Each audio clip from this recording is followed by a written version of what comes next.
Welcome to our channel Maths Warrior. Okay students, today we are studying subject Beehive of class 9 and this is the fourth chapter. Name of the chapter is A Truly Beautiful Mind. This chapter belongs to a very great personality named Albert Einstein. यह अध्याय बहुत ही महान हस्ती के बारे में है जिनका नाम है Albert Einstein. Before you read, इस चैप्टर को पढ़ने से पहले आइए कुछ थोड़ा उनके बारे में जान लेते हैं। What do you think of when you here the word genius? जब आपके सामने जीनियस शब्द आता है तो आपके दिमाग में सबसे पहले किसकी तस्वीर आ जाती है या आप किसके बारे में सोचने लगते हैं? Who is a genius? Genius कौन है? जीनियस मीन्स प्रतिभाशाली। What qualities do you think a genius has? आपको क्या लगता है किसी भी प्रतिभाशाली व्यक्ति के अंदर क्या क्या गुण होने चाहिए? Next point, We shall now read about a young German civil servant who took the world by storm about 100 years ago. अब हम एक ऐसी महान हस्ती के बारे में जानेंगे, एक ऐसे युवा जर्मन सिविल सर्वेंट के बारे में जानेंगे जिन्होंने पूरी दुनिया में एक तूफान चला दिया। In the summer of 1905, 26-year-old published a quick succession 4 groundbreaking papers about light, motion of particles, the electrodynamic of moving bodies and energy. 1905 की गर्मी में 26 साल के एक युवा ने 4 ग्राउंड ब्रेकिंग पेपर्स पर अपना अधिकार जमा दिया, जैसे प्रकाश, अणुओं की गति, चलते निकायों के विद्युत प्रभाव और एनर्जी मीन्स ऊर्जा। इन पर अपना एक अधिकार स्थापित किया। His work took up only a few pages in scientific journal, but उस समय उनके जो ये पेजेस थे, उनका जो ये वर्क था, उस समय कुछ वैज्ञानिक जर्नल्स के पेजेस पर ही था, लेकिन changed forever the understanding of space, time and the entire Cosmos. लेकिन उनके इस वर्क ने, उनके इस कार्य ने सबकी सोच को ही बदल डाला। किस बारे में? गति और समय और दूरी के बारे में, पूरे संपूर्ण ब्रह्मांड की सोच को ही बदल डाला। And transform the name Einstein into a synonym of genius. और उनका नाम तभी से पर्यायवाची बन गया जीनियस शब्द का। जीनियस, अगर हम किसी जीनियस के बारे में बात करें तो हमारे माइंड में सबसे पहले आता है एल्बर्ट आइंस्टाइन का नाम। तो जैसे ही वो एक पर्यायवाची शब्द बन गया। 50 years after his death, अपनी मृत्यु के 50 वर्ष बाद भी Albert Einstein's genius still rain. उनका नाम आज भी जीनियस की जगह उनके नाम चला रहा है और उनका नाम कोई दूसरा नहीं ले पाया है। उनके स्थान तक अभी कोई व्यक्ति नहीं पहुंच पाया है। Okay, the chapter begins from here. Albert Einstein was born on 14 March 1879 in the German city of Ulm. Albert Einstein का जन्म 14 मार्च 1879 को जर्मन सिटी उल्म में हुआ था। Without any indication that he was destined for greatness. और उस समय ऐसा कोई भी निर्देश इस बच्चे को देखकर नहीं मिलता था या कोई भी ऐसा संकेत नहीं मिलता था कि ये एक दिन जाकर आगे बड़े होकर इतने महान बनेंगे या इतना महान कोई कार्य करेंगे। ऑन द कॉन्ट्ररी, इसके विपरीत, कॉन्ट्ररी में क्या था? इसके विपरीत, his mother thought Albert was a freak. उनकी माँ सोचती थी कि एल्बर्ट एक फ्रीक बच्चा था। फ्रीक मीन्स एक ऐसा बच्चा जिसको बात करने का बिहेव, उनका जो व्यवहार था बिल्कुल सब बच्चों से अलग था। टू हर, उनके लिए his head seem much too large. और वे कहती थी कि इस बच्चे का सिर जो दूसरे बच्चे होते हैं उनके मुकाबले बहुत ज़्यादा बड़ा था। At the age of 2.5 Einstein still wasn't talking. 2.5 साल की उम्र तक भी आइंस्टाइन एक शब्द भी नहीं बोल पाते थे। When he finally did learn to speak, और अंत में जब उन्होंने बोलना सीखा, he uttered everything twice, तो वे प्रत्येक शब्द को 2 बार बोलते थे। Einstein did not know what to do with other children. Einstein नहीं जानते थे कि दूसरे बच्चों के साथ किस तरह से व्यवहार किया जाता है।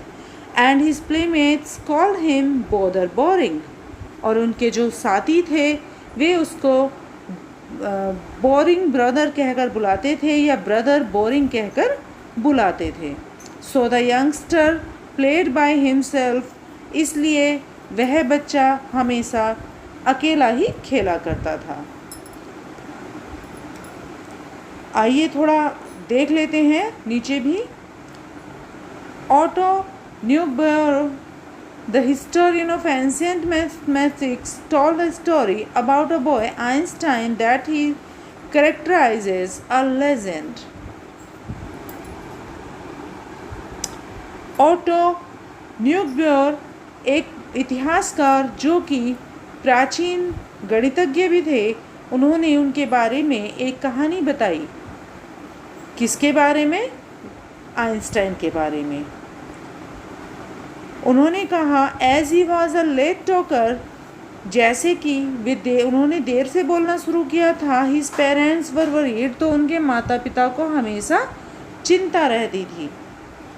एट लास्ट, अंत में, at the supper table one night, एक रात जब वो बैठकर सूप पी रहे थे, he broke his silence to say, उन्होंने अपनी चुप्पी तोड़ दी। The soup is too hot,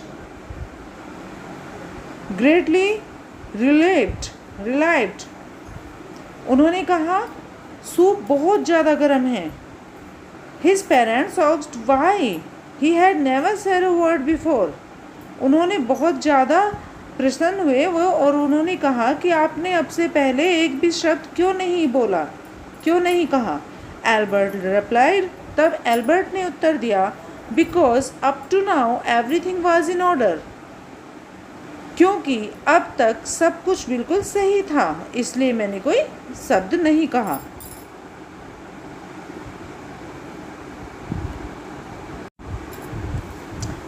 Much of the time he especially loved mechanical toys. उन्हें विशेष तौर पर जो यांत्रिक खिलौने होते हैं वो बहुत ज़्यादा पसंद थे। Looking at his newborn sister, अपनी नवजात बहन को देखकर, माज़ा, जिसका नाम माज़ा था, he is said to have said, ऐसा माना जाता है कि उन्होंने कहा था, फाइन, अच्छी है, she is beautiful, but where are her wheels, लेकिन इसके पहिए कहाँ हैं। इसका मतलब वे अपनी छोटी बहन को भी एक खिलौना ही समझ रहे थे।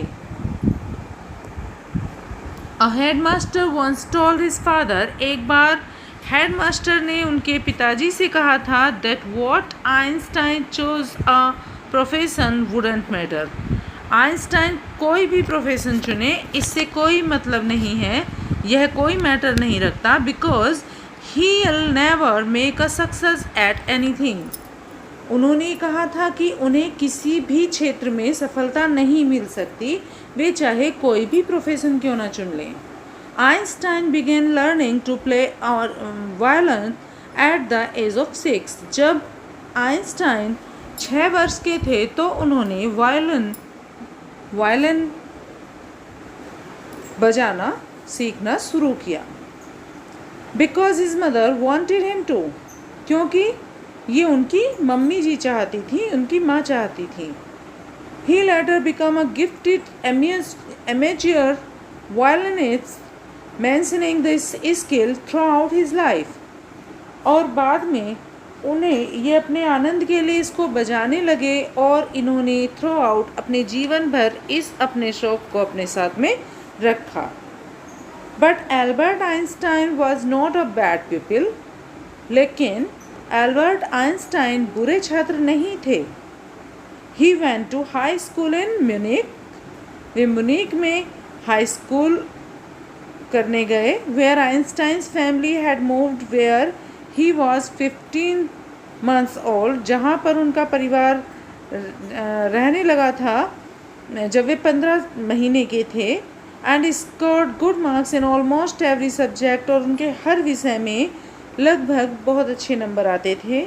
Einstein hated the school regimentation, Einstein जो स्कूल का अनुशासन होता है, स्कूल के कड़े नियम होते हैं, उनसे वो उन्हें बिल्कुल भी पसंद नहीं थे। And often clashed with his teachers, और कभी कभी उन्हें अपने अध्यापक भी अच्छे नहीं लगते थे। एट द एज ऑफ 15 वर्ष की उम्र में Einstein felt so stifled, Einstein ने सांस लेने में बहुत ज़्यादा दिक्कतें महसूस की। There that he left the school for good, और उन्होंने अपनी भलाई के लिए स्कूल को फिर उस समय से छोड़ दिया। द प्रीवियस ईयर, और उसके बाद Albert's parents had move to Milan, Albert के माता पिता मिलान चले गए। And left their son with relatives, और अपने बेटे को उन्होंने रिश्तेदारों के पास छोड़ दिया। After prolonged discussion Einstein got his wish to continue his education in German speaking Switzerland, और इससे आगे की अपनी शिक्षा को ग्रहण करने के लिए आइंस्टाइन ने स्विट्जरलैंड को चुना जहाँ पर जर्मन बोली जाती थी। इन अ सिटी, और इस शहर में which was more liberal than Munich, जो कि म्यूनिक के मुकाबले बहुत ज़्यादा लिबरल था। लिबरल मीन्स एक दूसरे की भावनाओं की कद्र करने वाले लोग वहाँ पर थे। Einstein was highly gifted in mathematics, mathematics में आइंस्टाइन की बहुत अच्छी पहुँच थी या बहुत अच्छी पकड़ थी। एंड इंटरेस्टेड इन फिजिक्स, और फिजिक्स में भी उनको बहुत ज़्यादा रुचि थी। एंड आफ्टर फिनिशिंग स्कूल, और अपना स्कूल पूरा करने के बाद he decided to study at university in Zurich, उन्होंने ज्यूरिख की यूनिवर्सिटी में शिक्षा ग्रहण करने का निश्चय किया। But science wasn't the only thing that appealed to the dashing young man, लेकिन केवल विज्ञान ही एक ऐसा विषय नहीं था जो कि इस अच्छे डैशिंग दिखने वाले यंग मैन को इंटरेस्ट दिलाता हो। विद द वर्डलेस मूछे, जो कैसी मूछे थी इनकी, आप फोटो में भी देख सकते हैं। ये मूछ रखने वाले थे, बहुत अच्छे यंग मैन दिखते थे उस टाइम पर। आप यहाँ पर दो पिक्चर देख सकते हैं। एक तरफ 1900 में की गई एक पिक्चर है जिसमें ये 21 साल के हैं। ही was a good looking person and in this picture, इस पिक्चर में आप देख सकते हैं जो कि 1955 में ली गई है, जैसे कि आज के टाइम में हमें हमारी यादों में ये हैं।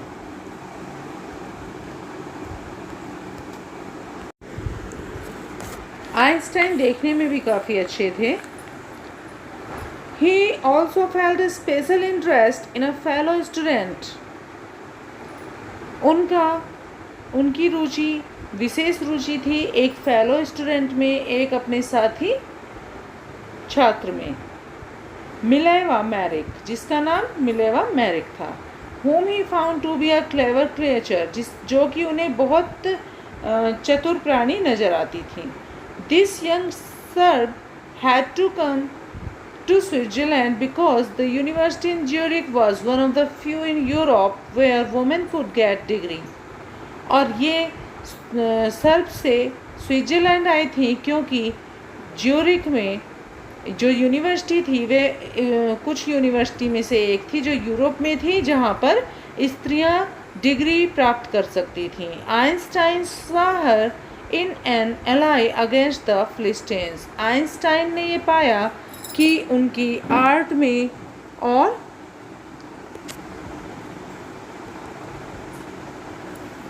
कला में गहरी रुचि है।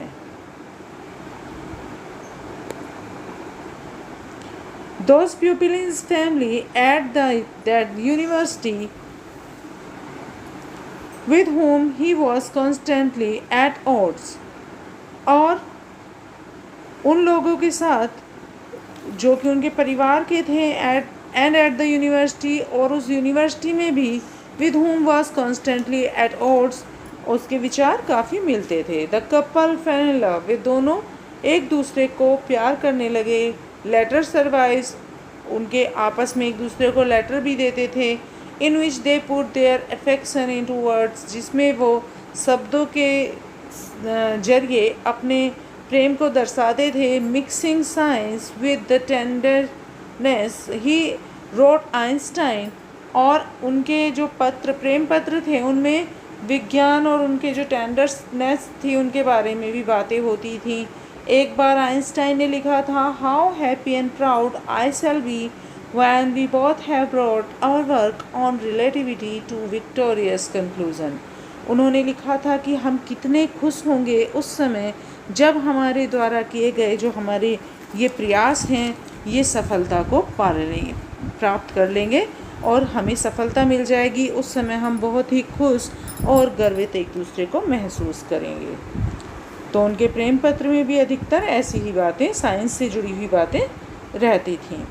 इन 1900 में एट द एज ऑफ 21, जब वे 21 वर्ष के थे, Albert Einstein was a university graduate, जब वे ग्रेजुएट हो गए, अनएम्प्लॉयड, जब वे उस समय उनके पास कोई कार्य नहीं था। He worked as a teaching assistant, वे सहायक अध्यापक के रूप में कार्य करने लगे। गेव प्राइवेट लेसन्स, और ट्यूशन वगैरह देने लगे, प्राइवेट तौर पर अध्याय पढ़ाने लगे। And finally secured a job in 1902, और 1902 में उन्हें एक नौकरी मिल गई एज अ टेक्निकल एक्सपर्ट की नौकरी मिल गई in the patent office in Bern के पेटेंट ऑफिस में।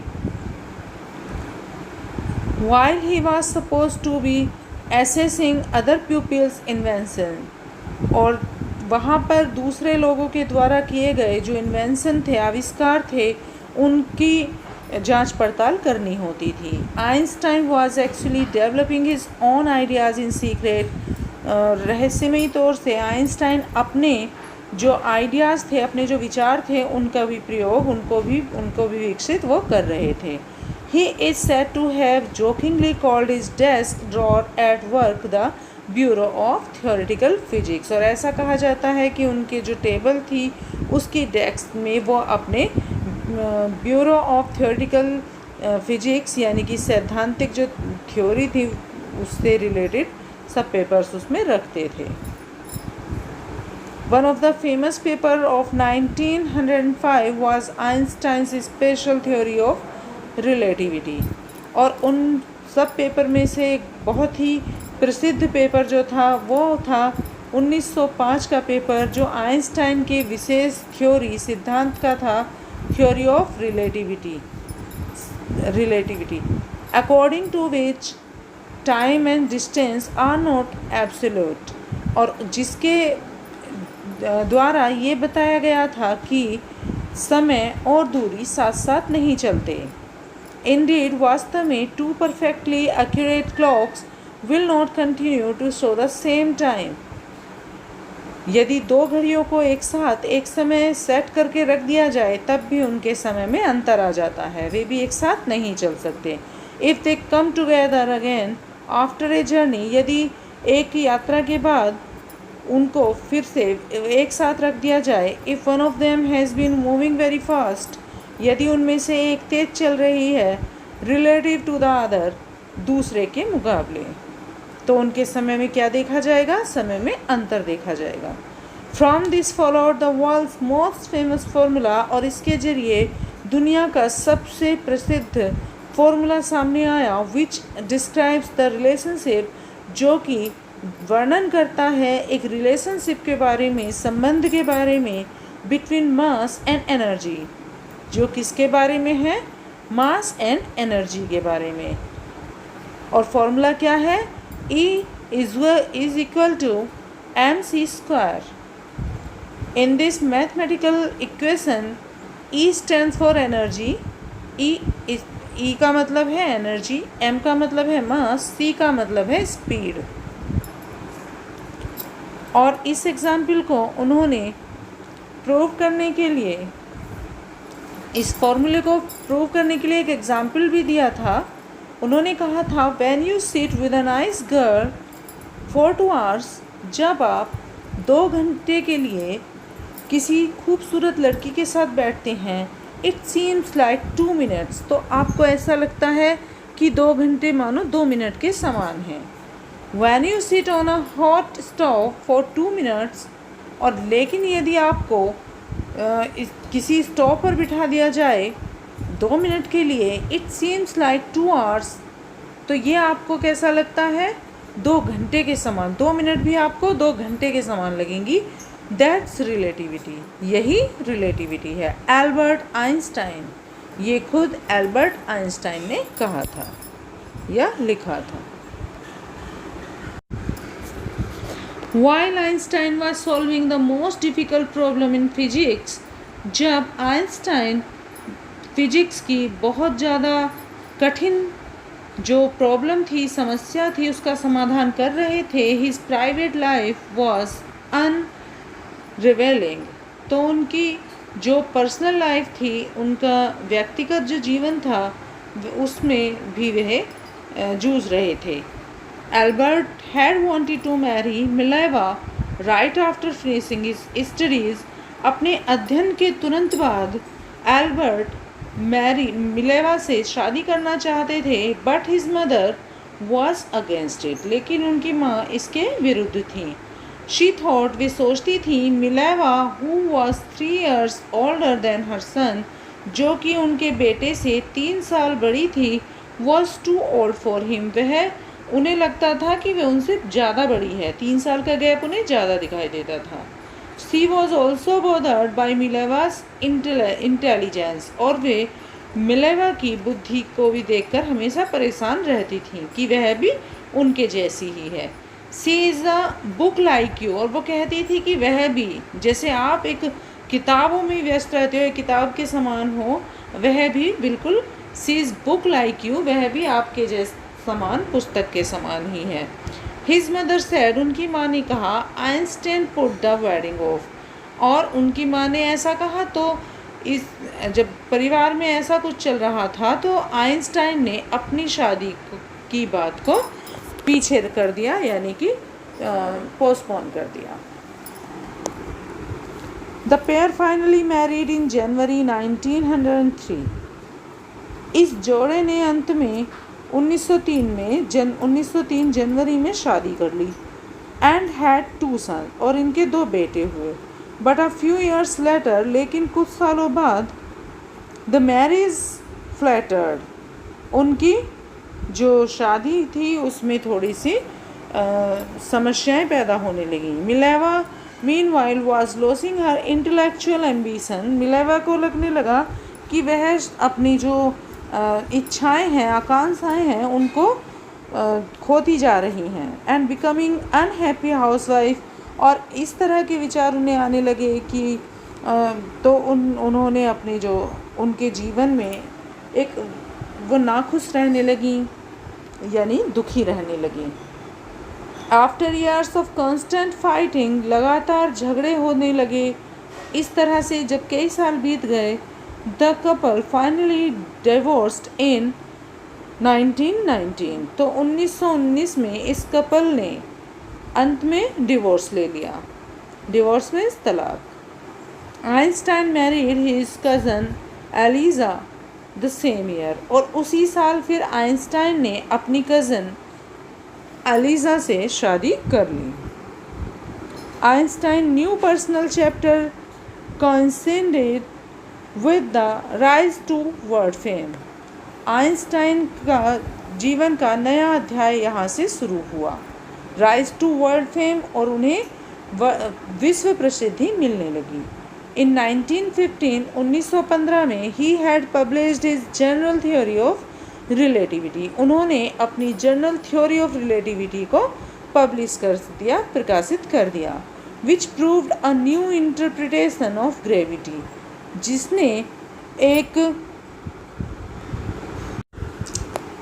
जिसने ग्रेविटी की एक नई व्याख्या की।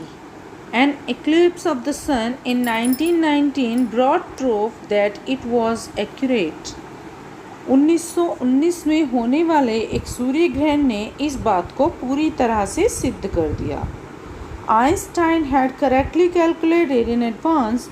आइंस्टाइन ने बिल्कुल पहले ही इस बात को कैलकुलेट करके रखा था।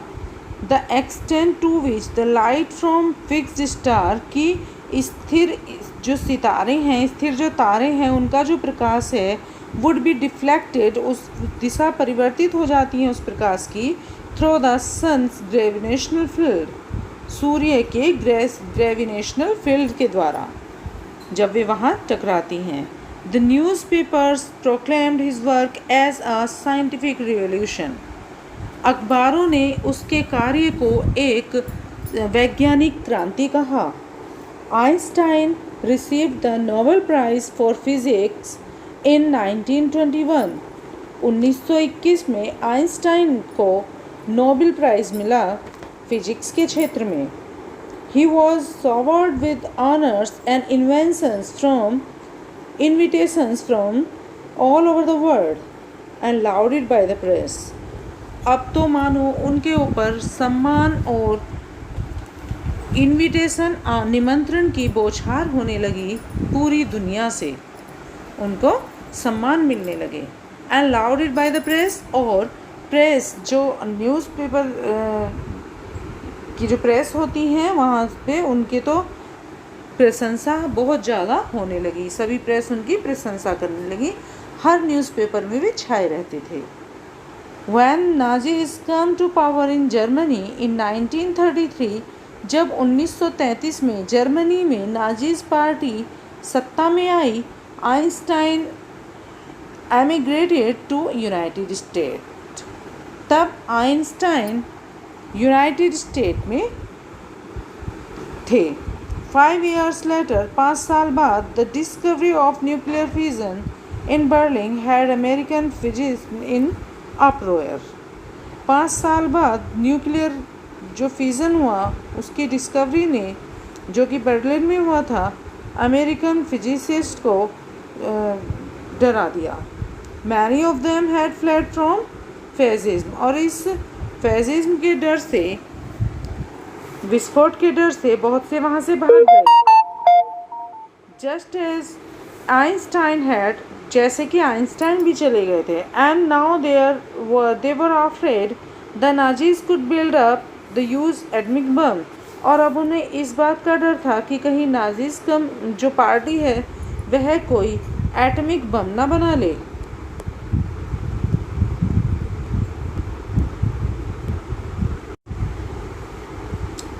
At the urging of a colleague, Einstein wrote a letter to American president. अपने एक साथी के कहने पर आइंस्टाइन ने अमेरिका के राष्ट्रपति को एक पत्र लिखा। फ्रैंकलिन डी रूजवेल्ट on 2 अगस्त 1939, 2 अगस्त 1939 में फ्रैंकलिन डी रूजवेल्ट को पत्र लिखा, इन विच ही वार्न्ड, जिसमें उन्होंने चेतावनी दी, a single bomb of this type, इस तरह के एक बम के बारे में, explode in a port might very well destroy the whole port together, कि इस तरह का कोई भी बम बहुत ज़्यादा घातक सिद्ध हो सकता है, with some of surrounding territories, यहाँ तक कि आसपास के बहुत दूरी तक जो क्षेत्र फैला हुआ है वहाँ तक वह विनाश का कार्य कर सकता है। His words did not fail to have an effect, और उनके जो शब्द थे उनका प्रभाव काफ़ी हुआ। The American develop the atomic bomb in a secret project of their own, जो अमेरिका वासी थे वे एक एटमिक बम का सीक्रेट तरीके से कार्य कर रहे थे, बम बनाना उन्होंने शुरू कर दिया था। And dropped in it on the Japanese cities of Hiroshima and Nagasaki in August 1945, और उन्होंने 1945 में हिरोशिमा और नागासाकी, जो कि जापान के शहर थे, उन पर ये बम गिरा दिया।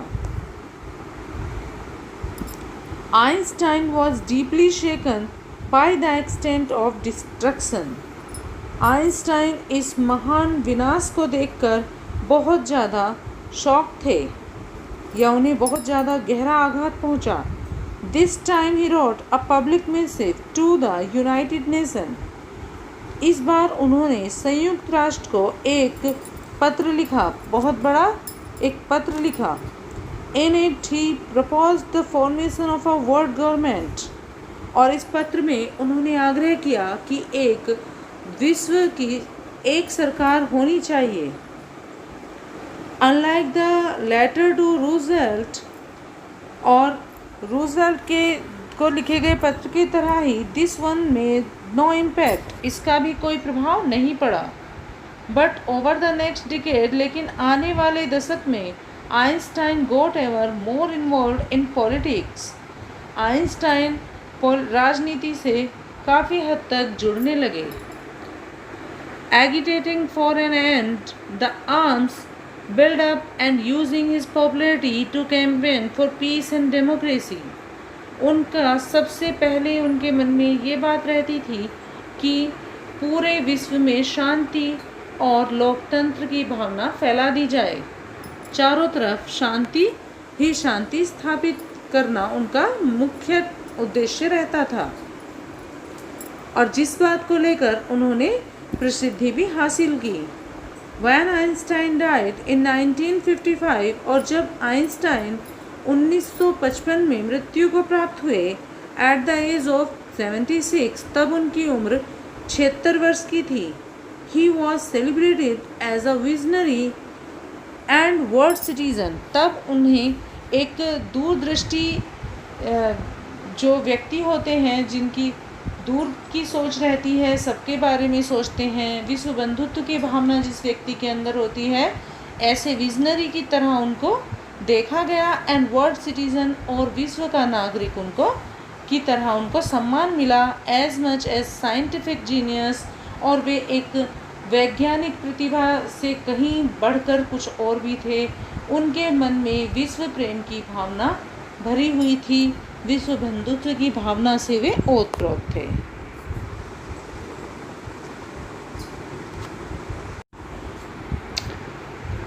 Okay students, the chapter is complete now. Thanks for being with us. Thank you very much.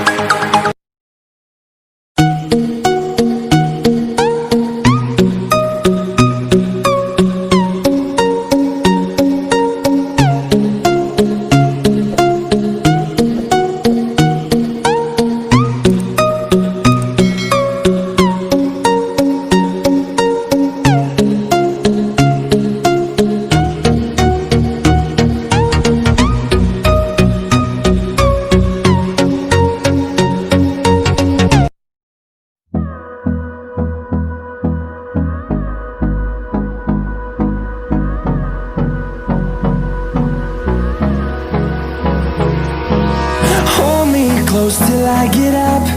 Time is barely on our side. I don't wanna waste what's left. The storms we chase are leading us, and love is all